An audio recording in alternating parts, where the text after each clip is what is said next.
The caretakers who fled. The Galactic Nursery Registry had, in its 400-year history, never once issued a full planetary ban on a single employer.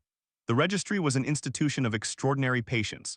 It had successfully placed caretakers with the mucous children of the Velhari gelatinous offspring that absorbed anything they touched, and had once dissolved an entire wing of a space station before their third birthday. It had managed the peculiar scheduling demands of the Ossivane, whose young existed in 17 dimensions simultaneously, and therefore required caretakers certified in non-Euclidean childproofing. It had even on one memorable occasion handled the surpassingly delicate matter of the broodemperor of Kethalar, whose infant offspring exhaled a neurotoxin strong enough to incapacitate a full military battalion, and had done so without issuing a single formal complaint. The registry was not, by any professional measure, easily rattled. That record ended the morning the Velthari Empress Sorving commissioned her third rotation of caretakers for her twin hatchlings, Ember and Ash. The notice had gone out on a Tuesday. By Thursday, the registry's senior placement director, a Quellian named Orvith whose species communicated through carefully modulated body temperature, had been running at a full 2 degrees below baseline for 48 consecutive hours, the Quellian equivalent of a sustained, professional panic attack. By Friday morning, the formal blacklisting paperwork had been drafted, reviewed, re-reviewed, sent to the Board of Galactic Childcare Ethics, returned with a note that said simply approved and our condolences, and filed into the registry's permanent record with a small notation in red that meant, in the registry's 4th-century institutional shorthand, do not revisit, do not renegotiate, do not under any circumstances send anyone else. The dragons were, by all objective measures, small. They stood no higher than a Terran golden retriever, their scales still soft and iridescent with the pale shimmer of infancy, the kind of shimmer that biologists who studied Velthari dragon development described in their papers with words like luminous and crystalline and occasionally just beautiful, because science had its limits and sometimes a thing was simply beautiful, and that was the end of it. Their scales cycled through color in the way that sunrise cycled through the horizon, slowly, continuously, and with the quiet confidence of something that did not need anyone's permission to be extraordinary. Embers ran from deep amber to burning copper to the particular shade of orange that existed at the exact center of a flame. Ashes moved differently, cycling from pale silver through stormcloud gray to a deep resonant blue-black that somehow managed to look, in certain lighting, like the sky just before lightning. Their horns had barely broken through the skin above their brows, tiny nubs of ivory, still blunt and slightly translucent at the tips, the kind of horns that would one day grow into the massive, ridge-crowned architecture that made adult Velthari dragons the most visually arresting beings in the known galaxy, but for now just looked like particularly enthusiastic calcium deposits. Empress Sorvin, who had stood before the assembled war councils of 9 star systems without flinching, who had negotiated the Queth Accord while 3 separate assassination attempts were occurring in adjacent rooms, who had once stared down a collapsing neutron star with the expression of someone mildly inconvenienced, Empress Sorvin kissed those tiny horn nubs every night before bed, without fail, without embarrassment. They were Bobby's precious, harmless Bobbies. She insisted on this to anyone who would listen. She had insisted it to the registry's intake coordinator during the initial placement consultation. She had insisted it to the first rotation of caretakers during their orientation. She had included it, in writing, in the briefing documents sent to every subsequent rotation, underlined twice, and accompanied by a formal imperial seal that technically carried the weight of galactic law. The Galactic Nursery Registry disagreed, profoundly, structurally, with the accumulated institutional certainty of 400 years of professional experience that had seen things, catalogued things, and developed opinions about things, and whose opinion on this particular matter was that the Empress's definition of harmless represented a failure of imagination so complete it had lapped back around into a kind of dangerous optimism. The first rotation had been the best they had, a team of 6 Peluvian nurses, and it was worth pausing here to understand what that meant, because the Peluvians did not simply have a reputation for calm the way some species had a reputation for cooking or architecture. Their calm was physiological. It was written into their nervous system at the cellular level. Their homeworld, a tidally locked moon orbiting a gas giant that experienced perpetual and catastrophic atmospheric events, had produced a people whose stress response had been refined by a million years of evolution into something closer to serenity than anything most species could approximate with decades of meditation practice. Peluvians worked in disaster zones. They staffed the emergency wards of hospitals that treated wounds from weapons of mass destruction. They were the first responders sent into situations where every other species' instinct was to run, because Peluvians did not biologically run. The team of 6 had lasted 11 days. Their resignation letter, a document that the registry's legal team had quietly archived under educational materials. Because it was that unprecedented, had been 9 pages long, single-spaced, written in the precise and careful language of professionals who had agreed collectively to set aside personal feeling and restrict themselves to factual reporting. It cited psychic screaming, which they described as a phenomenon in which both hatchlings, when experiencing what appeared to be excitement or enthusiasm, emitted a low-frequency resonance that bypassed the auditory system entirely and registered directly in the limbic brain as something between extreme anxiety and the subjective experience of falling from a significant height. It was not painful, the letter noted carefully. It was simply asterisk inescapable. It followed them into sleep. It preceded their waking. After 11 days, 2 of the 6 had begun experiencing it during their off hours, in the private quarters on the other side of the palace, with 3 reinforced walls and a sound-dampening field between them and the nursery. The letter also cited spontaneous combustion of personal belongings, which had affected all 6 nurses across a combined total of 14 separate incidents. The fires were small, the letter noted, contained. The hatchlings did not appear to intend them. That, if anything, made it worse. The nursery staff had found it significantly more difficult to psychologically process an accidental fire than they believed they would have found an intentional one, because intention implied a system of logic that could theoretically be engaged with, whereas accident implied that their personal effects were simply subject to the ambient fire probability of any given room occupied by infant dragons, and that this probability was, empirically, non-trivial. One nurse, the most senior of the 6, had appended a personal note to the end of the letter that the registry's director had read 4 times and still was not entirely sure how to categorize. She wrote that Ash, the silver-gray hatchling, the quieter of the 2, had on 3 separate occasions fixed her with a gaze and held it for an extended period. The first time had been 40 minutes, the second an hour and 20. The third time had lasted 3 consecutive hours, and during those 3 hours she had been unable to fully attend to anything else, had found her thoughts growing strangely ordered and then strangely empty, and had arrived at the end of the vigil with a certainty that had no rational basis but felt more solid than most things she had known in her life, that the dragon could see her future, not predict it, not infer it. See asterisk it the way one sees a landscape through a window, clearly and without effort. And that it had looked at that future, her future, the whole arc of what remained of her life, with the patient and slightly disappointed expression of a reader encountering a predictable plot. She had booked passage off the planet the following morning. The registry had read this note, filed it carefully, and added a new line to the standard Velthari Dragon Caretaker intake form. Psychological screening must include assessment of existential threshold. The second rotation had come from the other end of the experience spectrum entirely. The registry, reasoning that perhaps the problem was caretakers who were too emotionally sensitive, too attuned to subtle environmental pressures, had instead sourced a pair of Durathi specialists, a bonded working team with 37 years of combined experience and a professional portfolio that included, among other notable achievements, a successful 2-year tenure as primary caretakers for the larval offspring of a void kraken, and a commendation from the Galactic Council for managing the early developmental period of a rift breacher hatchling without any fatalities, a feat that the Council's citation had described as statistically improbable and emotionally inadvisable, but nonetheless accomplished. These were not people who frightened easily. They had made it to day 4. The incident that ended their tenure had begun ordinarily enough. Ember, the copper-amber one, the more extroverted of the 2, the one who had already demonstrated a preference for investigating things by approaching them at speed and seeing what happened, had developed a head cold.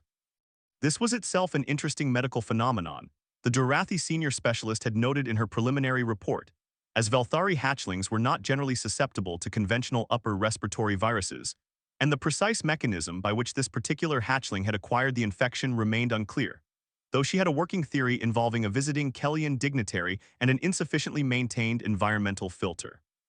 The cold produced sneezes. The sneezes in an adult Velthari dragon would have been a manageable if significant fire safety concern. In an infant, they were genuinely unpredictable. The fire-producing anatomy was present but immature, imprecisely controlled, prone to inconsistency. Most of Ember's cold sneezes produced nothing more dramatic than a brief warm exhalation. 3 had produced small, quickly extinguished sparks. 1 had produced a sound that shook the nursery's secondary monitoring equipment out of alignment. And 1, the one that mattered, the one that ended everything, had produced something that the senior specialist, in the 9-paragraph incident report she filed from the medical transport taking her to the nearest rehabilitation facility, described with the careful precision of someone who had decided that accuracy was more important than credibility. Ember had sneezed directly into her face, The sneeze had expelled, along with the biological contents of an infant dragon's respiratory distress, a small and apparently self-contained orb of fire, not sparks, not a diffuse cloud of flame. An orb, spherical, perhaps 4 centimeters in diameter, burning with a steady and somehow organized intensity. It had hovered in the air between them. It had rotated slowly, on an axis that the specialist, in her report, spent 2 paragraphs attempting to identify before concluding it did not appear to have one. It had burned with complete stability for approximately 8 seconds. And then it had simply gone out. Like a candle, like a thought, like something that had existed for exactly as long as it needed to and had then decided it was finished.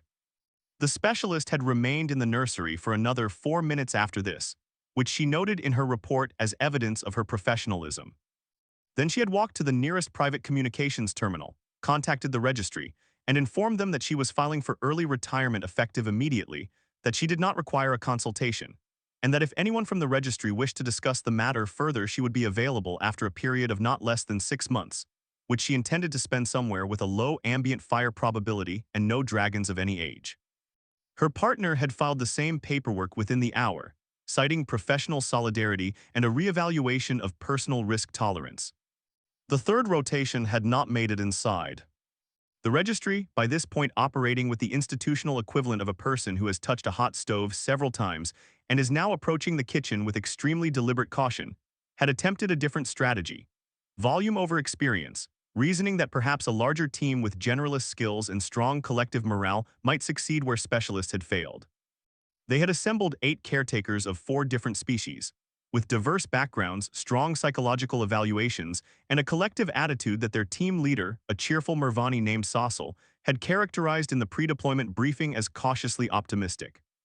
Sossel and her team had arrived at the palace nursery wing on a Wednesday morning.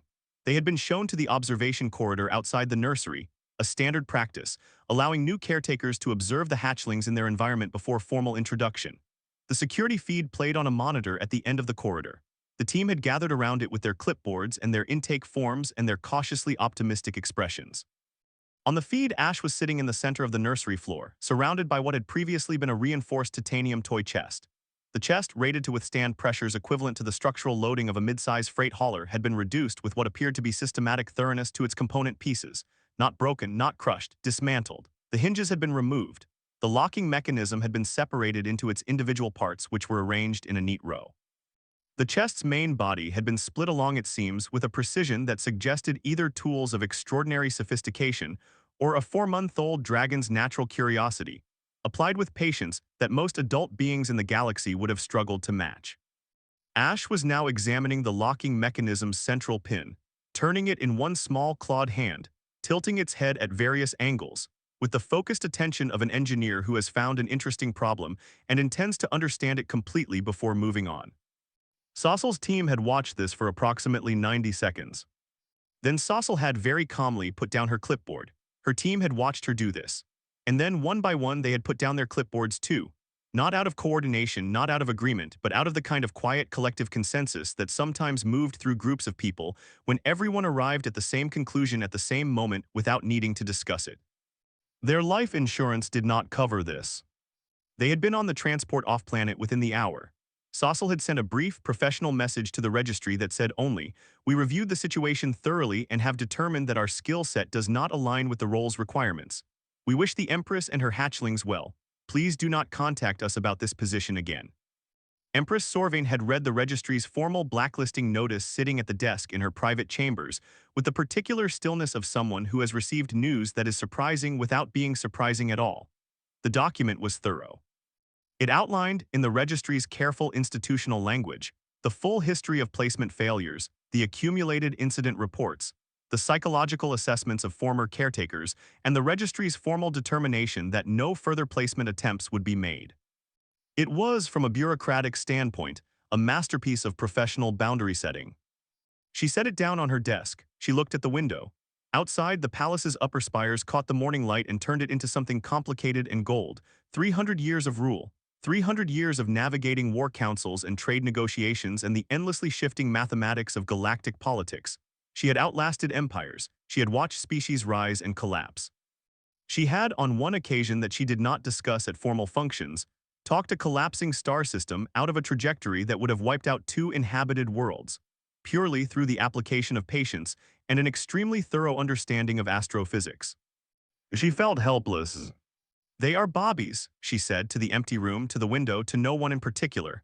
Her voice carried the weight of someone making an argument they still believed in despite mounting evidence. It was the voice of a mother.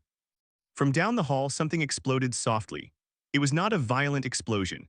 It had the quality of a small percussion, like a book dropped on a stone floor, or a soap bubble the size of a melon, or a little pocket of heated air finally losing an argument with atmospheric pressure.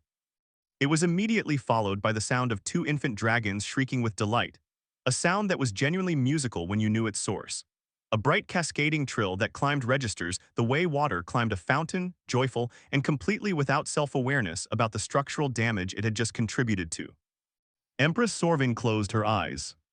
When she opened them, she reached for a second document that had been sitting beneath the registry's blacklisting notice, slightly crumpled from the journey of being carried across half the palace by a harried aide. It was a memo from the Terran Diplomatic Corps, requesting a routine trade consultation at her earliest convenience. At the bottom, a handwritten addition from the Corps ambassador, a human named Fen, whom she had met twice and found to be pleasantly direct in a way that humans often were when they weren't trying to be, which was to say most of the time. The note said simply, "Looking forward to the discussion. Hope things are well on your end." Sorvin looked at the note. She looked at the registry's blacklisting document. She looked at the ceiling in the direction of the nursery 2 floors above, from which another small sound was now emanating, not an explosion this time, but a rhythmic tapping, patient and exploratory, which meant Ash had found something new to investigate and had moved on from the locking mechanism. She picked up her communications terminal and sent a reply to the Terran Diplomatic Corps. "Ambassador Fen *, she wrote, "Please come at your earliest convenience. I find I am in need of a conversation and possibly advice from a species with a different relationship to dangerous things than most." She paused, added, "Bring your family if you like, the palace has good gardens."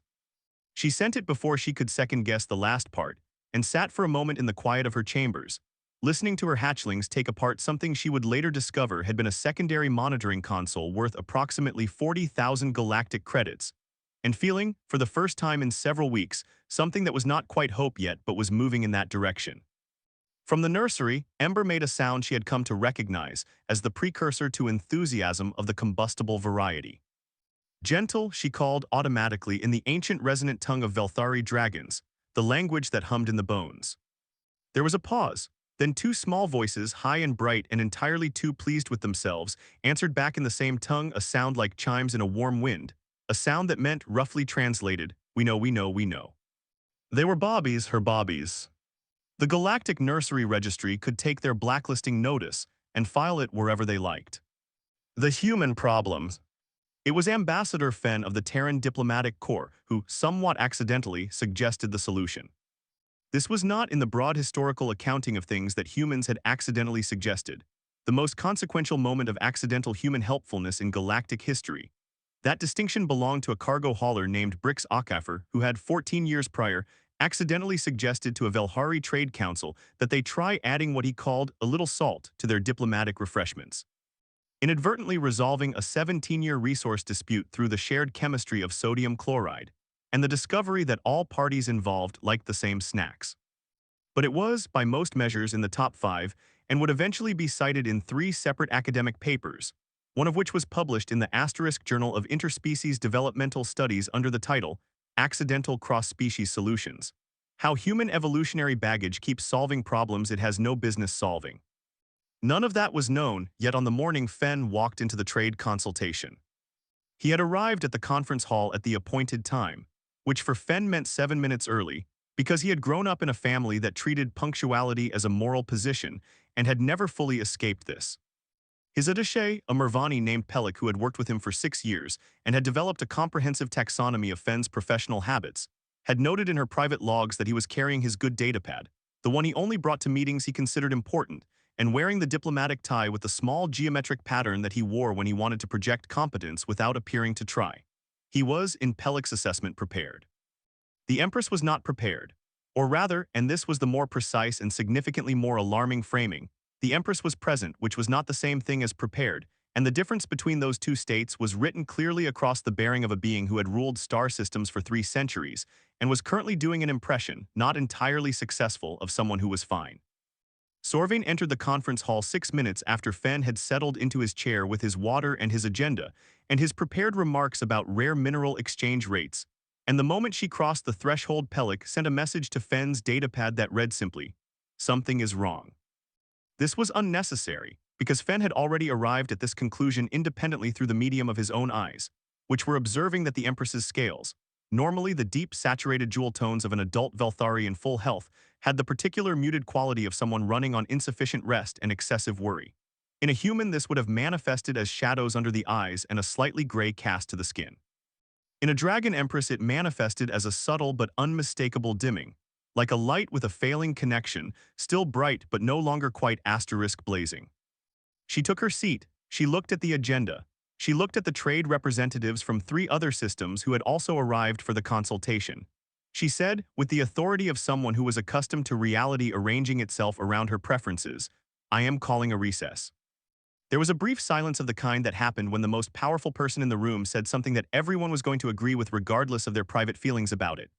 Then chairs moved, and people stood, and the conference hall became the kind of organized informality that happens during breaks in formal proceedings, small conversations, refreshments, the particular social loosening of people who are officially off the record.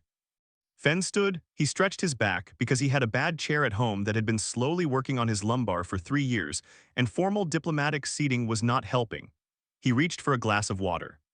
He was composing in his head a brief, pleasant, non-committal remark about the mineral exchange rate data he'd reviewed that morning, the kind of remark that kept diplomatic relationships warm without committing to positions, because this was a skill that took years to develop and Fen had developed it. He looked across the room and saw the Empress standing alone near the window, looking out at the palace gardens with an expression that he later described to Yuna as someone doing math they already know the answer to and don't like. He made the catastrophic mistake of crossing the room. "Your Majesty," he said pleasantly, "is everything all right?" She looked at him. In the long accounting of looks that Fen had received across 15 years of diplomatic service, skeptical looks, appraising looks, the particular look that senior officials gave junior officials when they wanted them to understand a subtext without anyone having to say it out loud, this look was new.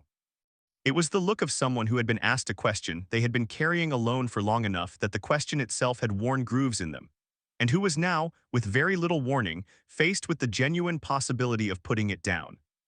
"No," said Empress Sorvain. And then she told him. She told him about the registry. She told him about the Peluvians, all 6 of them, the existential starring, the psychic resonance, the nurse who had left convinced that a 4-month-old dragon had read her future like an airport paperback and found it derivative. She told him about the Dorathi specialists and the fire orb, describing it with a precision that suggested she had reviewed the incident report multiple times and found the phenomenon genuinely interesting even as its consequences frustrated her. She told him about the 3rd rotation, who had watched the security footage and left without even attempting entry, and the particular quality of helplessness that came from understanding their reasoning while completely disagreeing with their conclusion.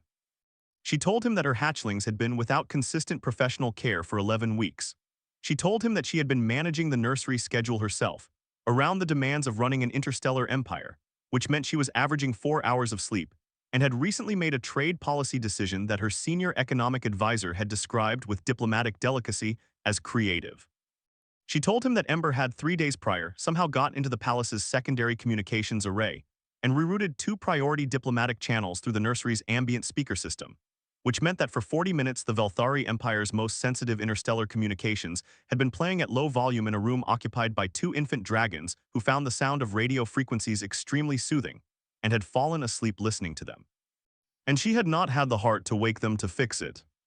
Fen listened to all of this with the focused attention he gave to things that mattered, which was the same focused attention he gave to most things, because he had found over the years that the hierarchy of importance was rarely obvious in advance. He did not take notes. He did not offer provisional solutions. He let her finish completely, which she did with a long exhale that moved through her like a tide going out, and then stood for a moment in the specific relief of someone who has set down something heavy. Then Fen said thoughtfully, "You know, back on Earth we have a saying, it takes a village to raise a child." The Empress looked at him with ancient golden eyes that had watched civilizations iterate through their complete arcs. "I cannot find a single caretaker willing to enter the village," she said, with the precision of someone identifying the flaw in an argument they wished were sound. "Right," Fen said, "right, that's yes, the village thing doesn't work without the village." He turned his water glass in his hand thinking, But here's the thing, and I mean this with complete diplomatic respect, and also with the caveat that what I'm about to say is going to sound like I'm describing a character flaw, but I promise I'm describing it as an asset, he paused. Most species in this galaxy evolved away from apex predators. Your evolutionary pressure ran toward things that were faster, smarter, better at not being eaten. And so the appropriate response to being in proximity to a large, unpredictable animal with fire capability and existential starring powers is for most species exactly what you've been seeing: rational self-preservation. Leave, file paperwork, reevaluate life choices. The Empress waited. Humans, Fen said, are a little different. We didn't evolve away from apex predators. We evolved alongside them. 200,000 years of sharing territory with things that were bigger and faster and had better teeth, and somewhere in that process we developed. He paused again, searching for a word that was accurate without being unflattering. He didn't fully find one. A response to dangerous baby animals that is significantly counterproductive to self-preservation. Sorvain's head tilted. It was a small movement, barely perceptible, but Fen had been in enough cross-species negotiations to recognize the universal body language of genuine curiosity cutting through professional reserve. Explain, she said. Fen reached for his datapad. He scrolled for a moment past meeting notes, past the mineral exchange rate analysis, past a photograph of Yuna and Rosie that he kept as his background because he was, at his core, extremely predictable about some things, and found the video. He had not gone looking for it deliberately. It had surfaced in his personal archive 3 weeks ago when he had been searching for something else, and he had watched it twice in a row because it was, in his opinion, one of the more purely joyful 45 seconds in the human cultural archive. He handed the datapad to the Empress. The video was simple. It had been recorded in what was clearly a domestic space: soft lighting, a patterned blanket on a floor, the corner of a low piece of furniture visible at the edge of the frame. Sitting in the center of the blanket was a human infant. The registry systems, which Fen was aware had extensive cross-referencing capabilities, would have classified this infant as approximately 7 months old, pre-mobile, early vocalization stage, threat assessment capacity. None.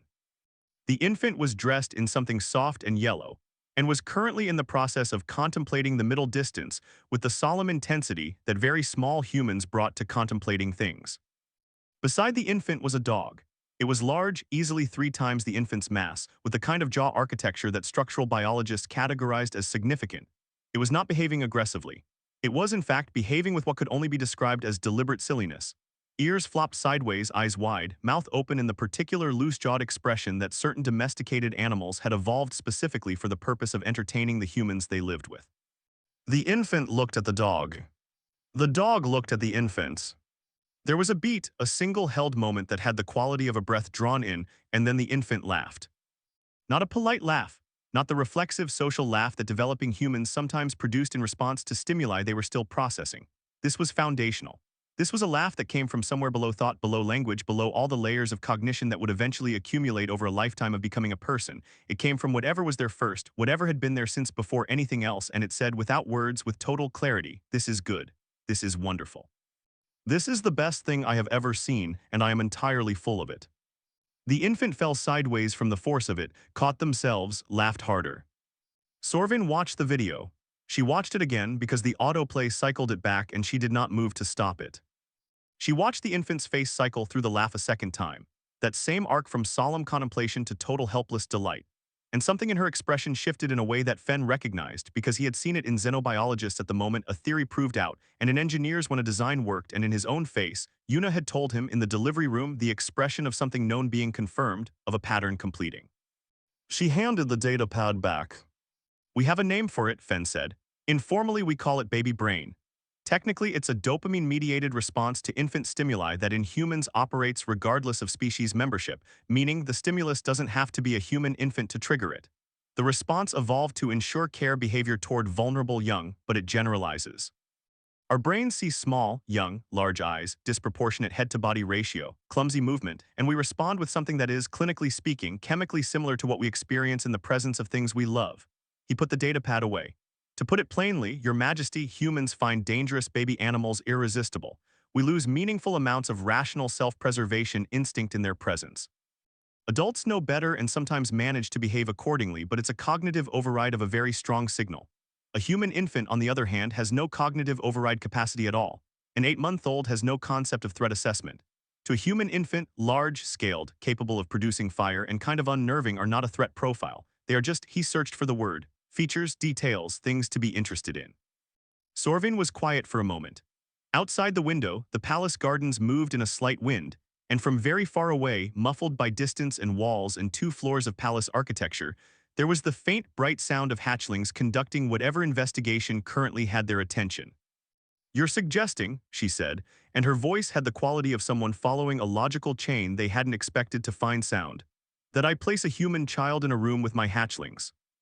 "I'm suggesting," Fen said carefully, "that in the full historical record of human interaction with dangerous baby animals, the outcome is frequently good, consistently better than the record of other species in the same situation, and that a human infant specifically represents the most complete possible version of that dynamic, because there is genuinely nothing in an 8-month-old human's neurological architecture that registers your hatchlings as anything other than extremely interesting." He paused. He was aware that the next thing he was going to say crossed several lines simultaneously: professional, personal, institutional, and that he was going to say it anyway, because 15 years of diplomatic work had given him a fairly good sense of which risks were the kind that were actually worth taking.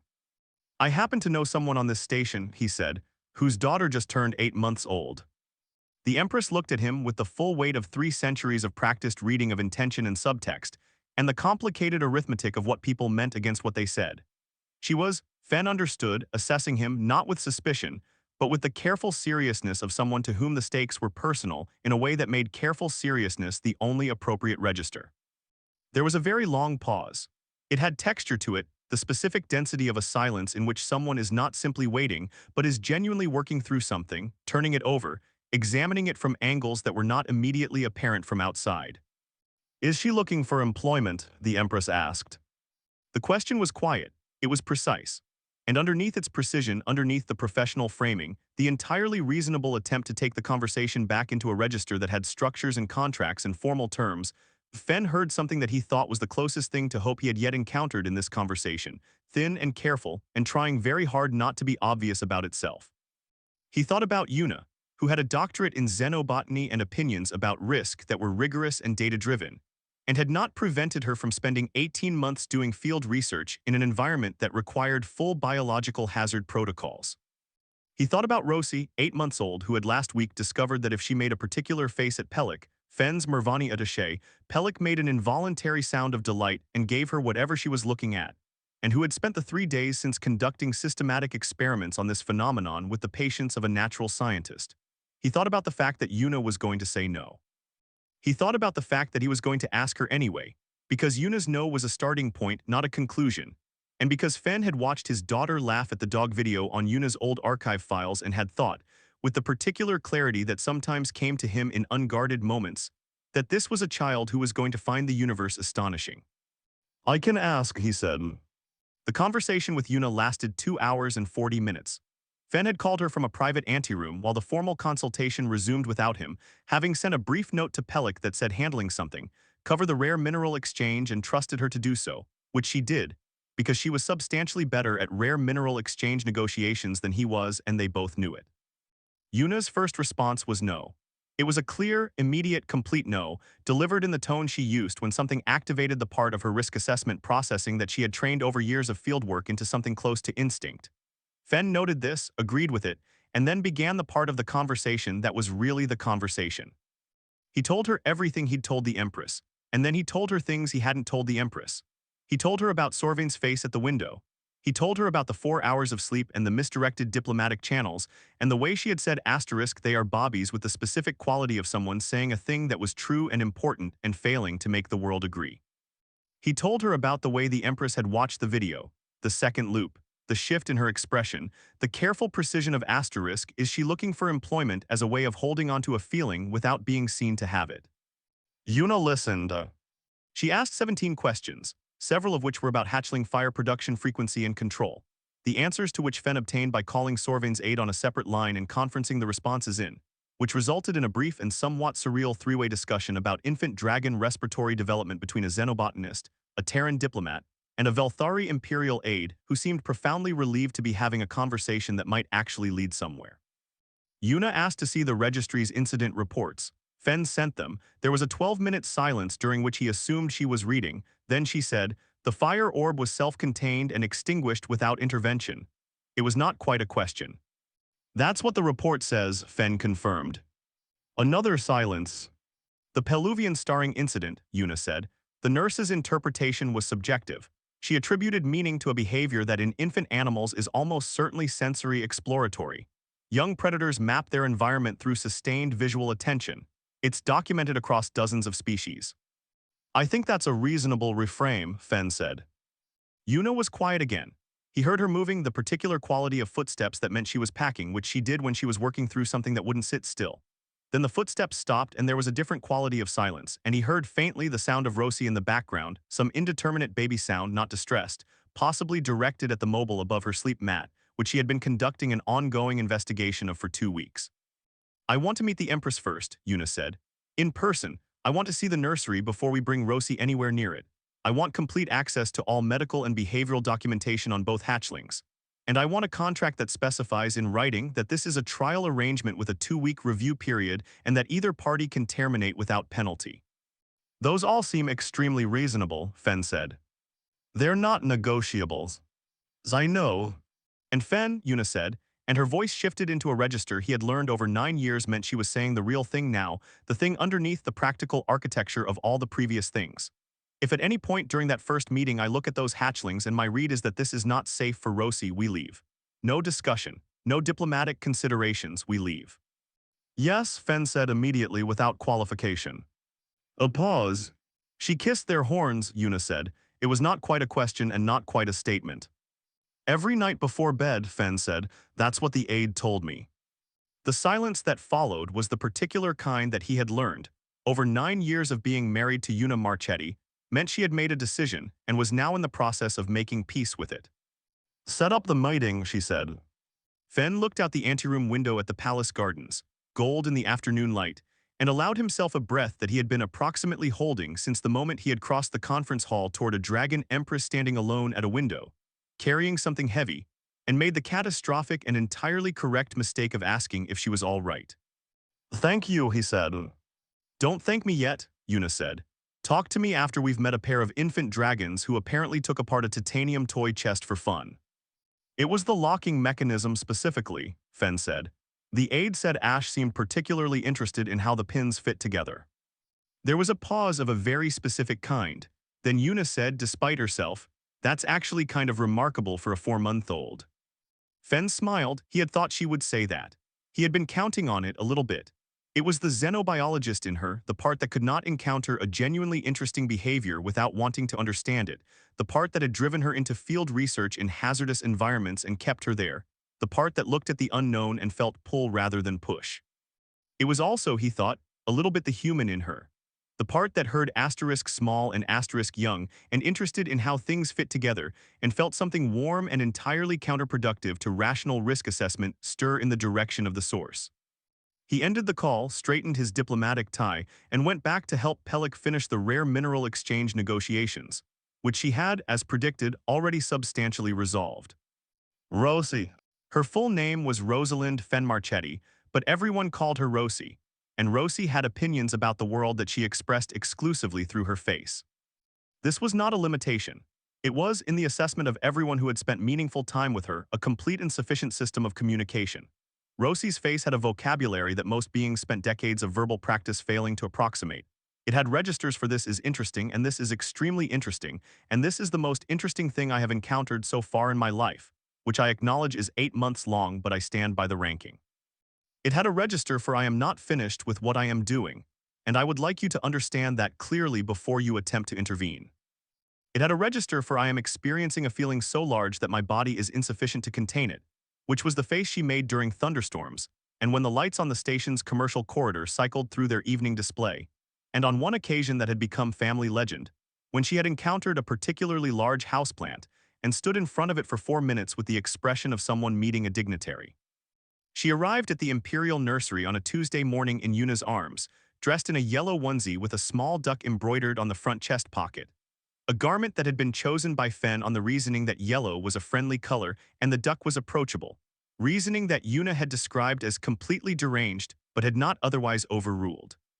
Rosie's dark hair was doing its usual thing, which was growing in 3 directions simultaneously with the cheerful conviction of something that had not yet been informed about convention. She was regarding the palace nursery corridor with the focused, unhurried attention of a person conducting a professional evaluation of a new facility, which in a meaningful sense was exactly what she was doing, because Rosie did not have a mode that was not evaluation. The corridor smelled different from home. She was aware of this in the way that 8-month-old humans were aware of most things, completely immediately without the filter of language to organize the information into categories of significant or not. It smelled of something warm and mineral, of hot stone and the particular charged quality of air after lightning, of something old in the way that certain things were old not because of time but because of what they were. It was not a bad smell. It was the smell of something she had not encountered before, which meant it was interesting, which meant it had her full attention. The nursery door was large, this registered. Doors were a subject of ongoing investigation for Rosie, their mechanics, their purposes, the interesting and not yet mastered question of handles, which she had recently identified as the relevant variable and was developing hypotheses about. This door was larger than the doors at home. This was information. Yuna paused outside the door. Rosie felt the pause in the way she felt most things about her mother, as a quality of stillness that meant something was being decided, the particular held quality of a breath before an action. She looked up at Yuna's face. Yuna's face had the expression it wore when she was thinking carefully about something, the small line between her brows that Rosie associated with moments of serious consideration. Rosie looked at the door. She looked back at Yuna. She made a sound that was not a word but that communicated, with reasonable clarity, that she was ready to proceed, and Yuna should not feel any pressure to wait on her account. Yuna pushed the door open. Inside the observation room next door, separated from the nursery by a wall and a monitor that showed the nursery's full interior in real time, the atmosphere had the quality of a room full of people trying very hard not to affect outcomes by observing them. Empress Sorvain stood in front of the main monitor with her hands folded at her back. This was her formal posture, the posture of someone accustomed to projecting composure in high-stakes situations, and it was working approximately as well as it usually did, which was to say completely from a distance and imperfectly up close. Her claws were wrapped around her own wrists rather than folded against each other, which was not the formal posture, but was the posture of someone who needed to hold onto something and had chosen the nearest available option. She had, in the 3 days since Yuna's preliminary visit, reviewed the behavioral briefing documentation 14 times. She had consulted with 2 additional xenobiologists, one developmental specialist in mammalian infant cognition who had been recruited from the Terran Academic Exchange Program and had asked, upon being told the nature of the consultation, only whether there were snacks available and if she could bring her graduate students.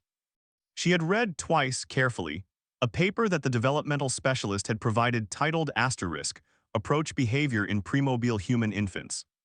Threat Absence as Social Opening, which she had found simultaneously reassuring and difficult to accept as sufficient preparation for what was about to happen, because the paper was very thorough and documented and true, and also did not fully address the specific category of fear that was operating in her at the moment, which was not the fear of danger but the fear that was native to parenthood.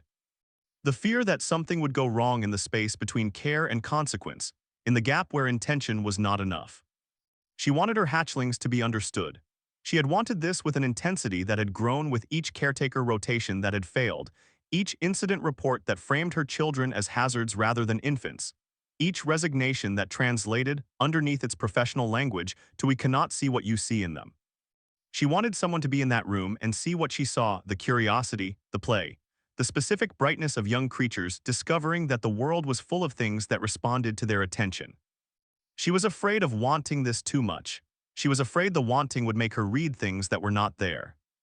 Ambassador Fenn stood to her left, which she was aware of as a steadying presence without being able to fully account for why. He was watching the monitor with the expression she had come to associate with him over the past several days of consultation and preparation, alert but not tense, present in the way that suggested he was tracking not just what was happening but the significance of what was happening, holding the whole context in mind rather than just the immediate image. He was a person who paid attention in a particular quality that she had found, somewhat to her surprise, that she trusted. To Sorvain's right, Dr. Pelana Orath, the xenobiologist who had, upon arriving, immediately asked for coffee, and proceeded to set up a secondary monitoring station with the efficient calm of someone who intended to document everything, was making notes in the specialized shorthand of her field, and radiating the professional excitement of someone in the presence of data that might require entirely new frameworks. The security team was stationed outside the nursery door, under strict instructions that were essentially, "Do not enter unless I tell you, and do not tell me unless there is actual danger, and remember that I am the one who defines actual danger, not you."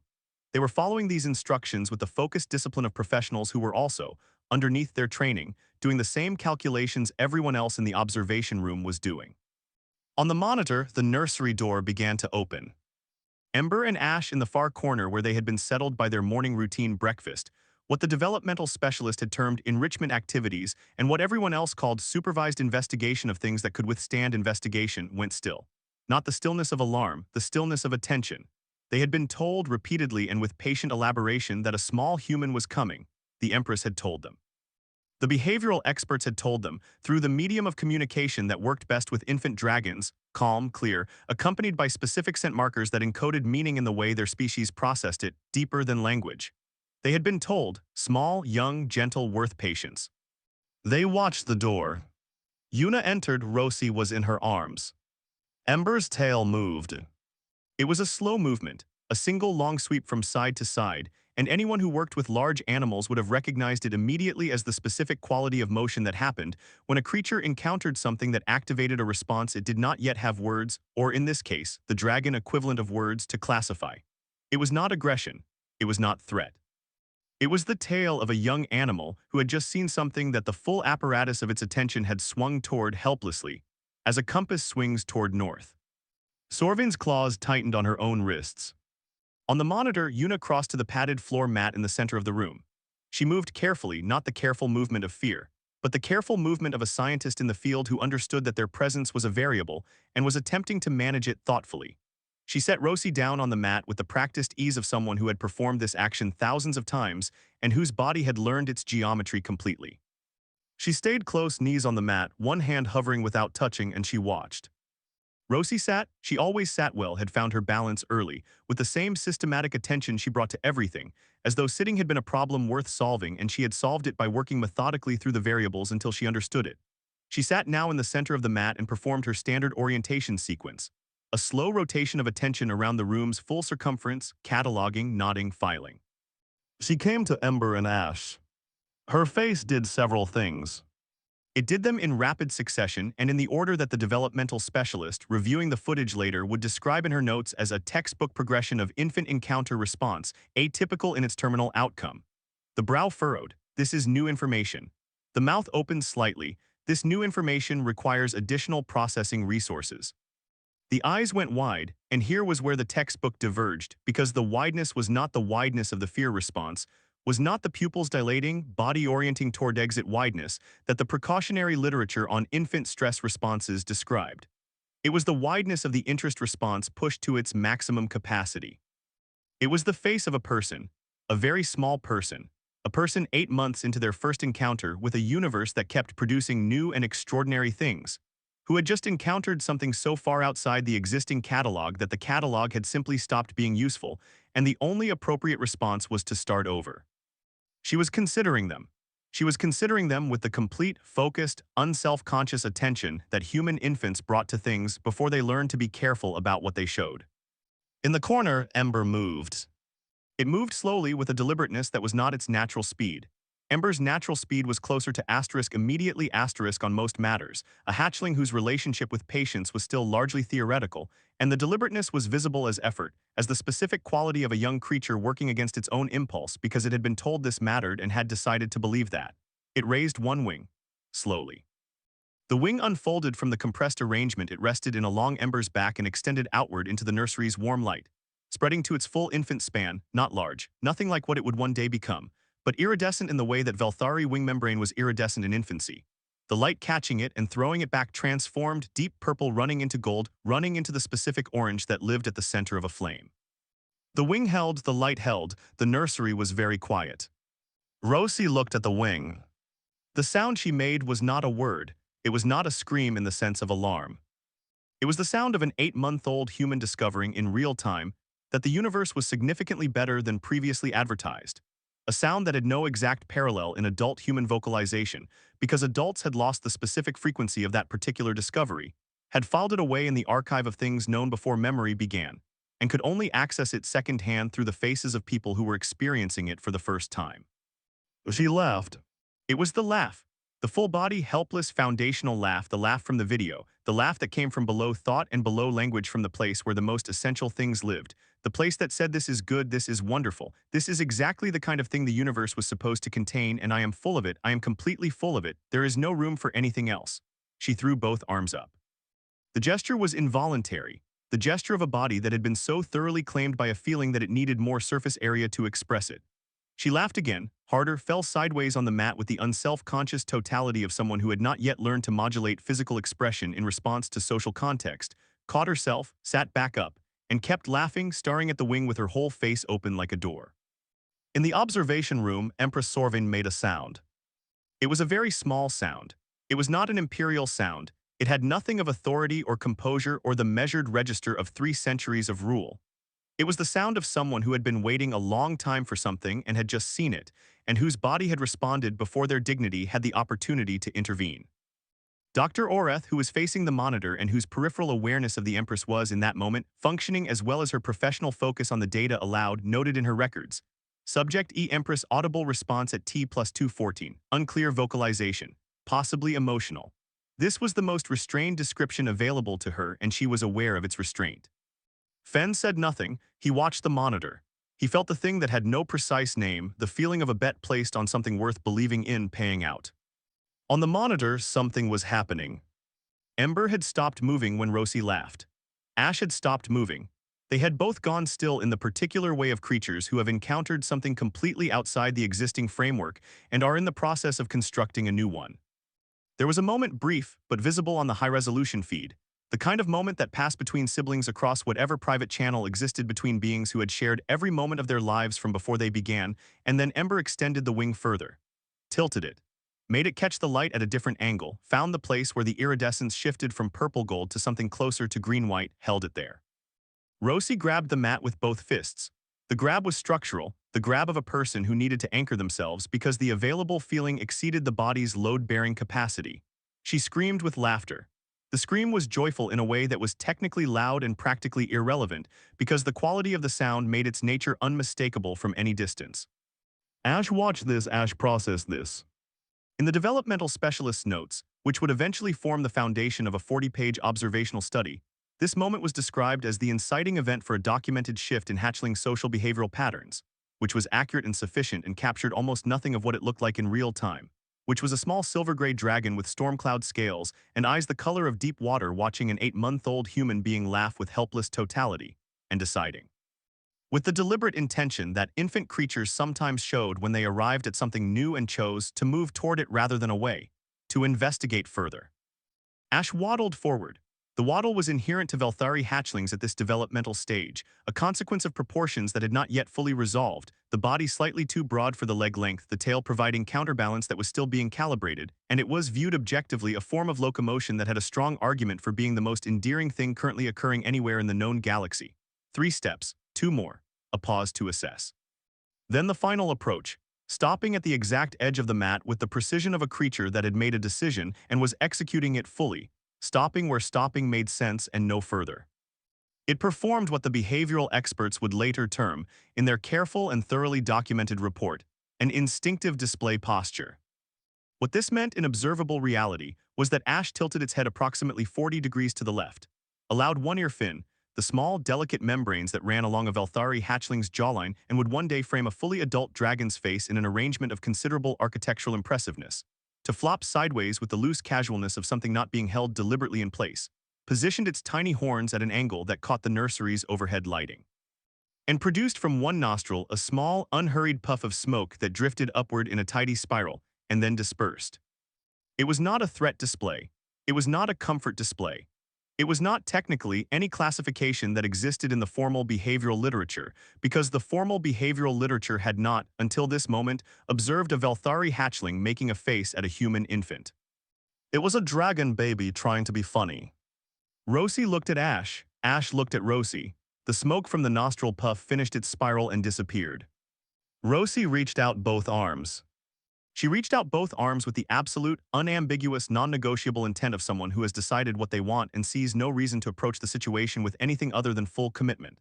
The intent was written across every available surface of her, arms extended, fingers spread and grasping at air, body leaning forward to the full extent that her seated balance allowed, face arranged in the expression that meant not a question but a statement. I am going to touch that. I am going to touch that right now. This is happening. Yuna trembled. The trembling was visible to anyone watching closely, which Fen was, and it was not fear, or it was not only fear. It was the specific physical response of a person holding themselves in place against every instinct when every instinct was saying pick her up, and the data-driven rational part of the brain was saying asterisk wait, watch, let it develop, and the two parts were conducting a negotiation in real time that expressed itself through the hands, which were hovering 3 inches from Rosie's back without touching. Ash leaned forward. It leaned forward with the same deliberateness it had brought to the approach. Slowly, with intention, the intention of a creature that understood, in whatever way infant creatures understood things before they had language to frame them, that this moment had a weight that required care. It brought its snout down to the level of Rosie's outstretched hands and held it there still, in the air within reach. Rosie's hands landed. They landed on the snout with the confident, possessive grip of someone who had not spent a single moment of their 8 months on the question of whether things would let themselves be touched, who had proceeded through the world on the working assumption that the universe was fundamentally responsive and trustworthy, and who had so far accumulated no evidence sufficient to revise this hypothesis.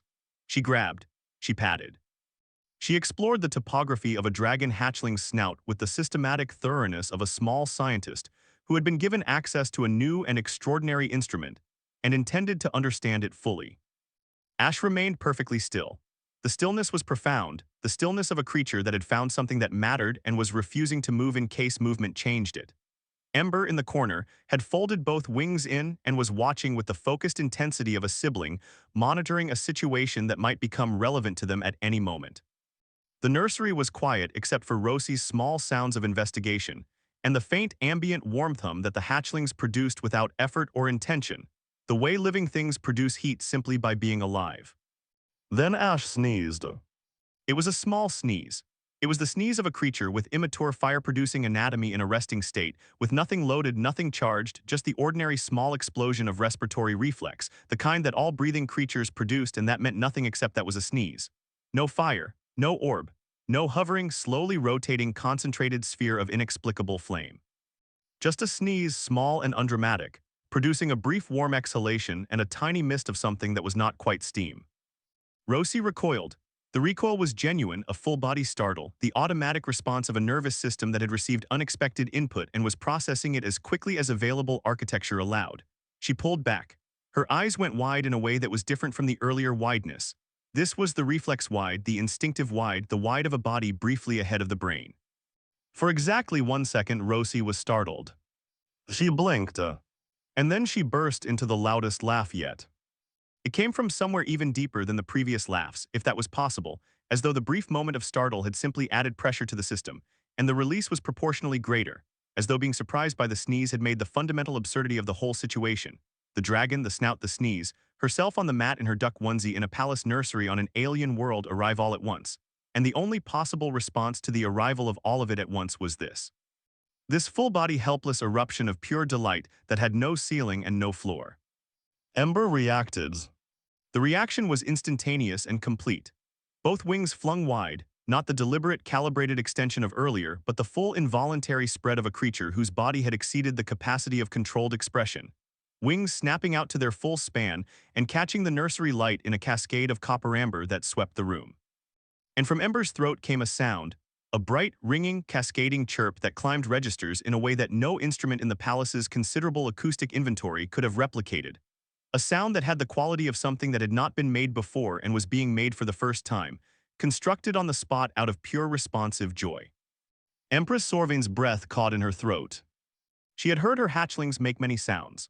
She had heard the sounds of hunger and overstimulation and curiosity and the specific register of discontent that meant something was being disassembled. She had heard the psychic resonance that had driven 6 Peluvian nurses to resignation. She had heard the small sleep sounds they made when they were settled and warm, sounds that she had sat beside in the dark of the nursery more times than she had counted, just to hear them. She had not heard this. That's the first time, she said. Her voice was very quiet. That's the first time that sound. I've never heard that sound. Dr. Oreth, whose recording systems had captured it in 17 simultaneous formats, looked up from her instruments. She was, for a moment, not a scientist reviewing data but a person who had just witnessed something. Play behavior, she said. Documented in adult Veltharian social contexts, but she stopped, checked her notes. There's no record of it in hatchlings this young.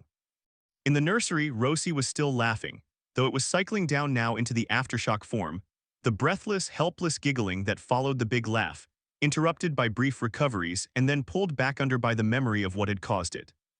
Ash had retreated one step, apparently startled by its own sneeze's consequences, and was regarding Rosie with an expression that the developmental specialist would later spend half a page attempting to describe and ultimately summarize as visibly and completely astonished by the effect it had produced and interested in understanding the mechanism.